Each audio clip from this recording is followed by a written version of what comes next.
In order to successfully file your electronic export information with AESDirect, you will need to enter data on 4 of the Easy Start screens in Shipping Solutions: the Contact Screen, the Product Details Screen, Carriers and Ports, and the EEI screen. On the Contact screen, enter the exporter or the USPPI. The highlighted fields are required for an AESDirect filing: company, address 1, city, state, postal code, tax ID number, tax ID type, contact first name, contact last name, and phone number. For this example, I have only entered the data required by AESDirect, but you will need to enter other information for your other export documents.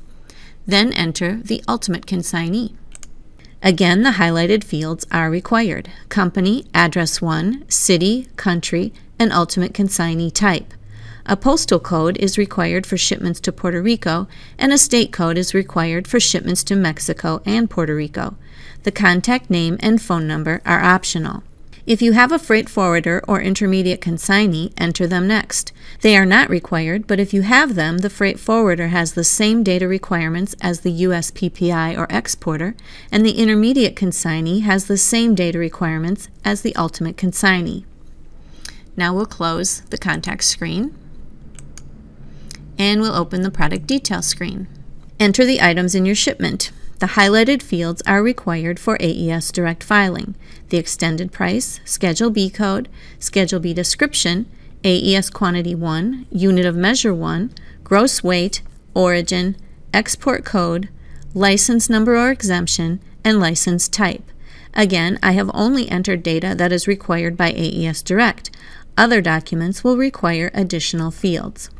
If your item requires an export license, you will also need to fill in the ECCN. If your item is a vehicle, click this AES Vehicle tab and fill in the required information. Now we'll close the Product Details screen and open the Carriers and Ports screen. Enter your mode of transport. An exporting carrier and port of export are also required. If this was an ocean shipment, the port of unloading would also be required. I'll close this screen and now go to the EEI Electronic Export Information AES screen. All of the fields in the top section of the screen are required, although you do not need to fill in these fields if they don't apply to your shipment. This is the box where your ITN number will be copied so that it will appear on your shipper's letter of instruction and bills of lading. It is also the box where you enter your exemption code if you don't need to file through AESDirect. So we'll close this screen, and now we are ready to click the AES button. Because we have entered all the information required for an AESDirect filing, it says all AES data is complete. If we were missing anything, it would tell us what we are missing and what screen to enter it on.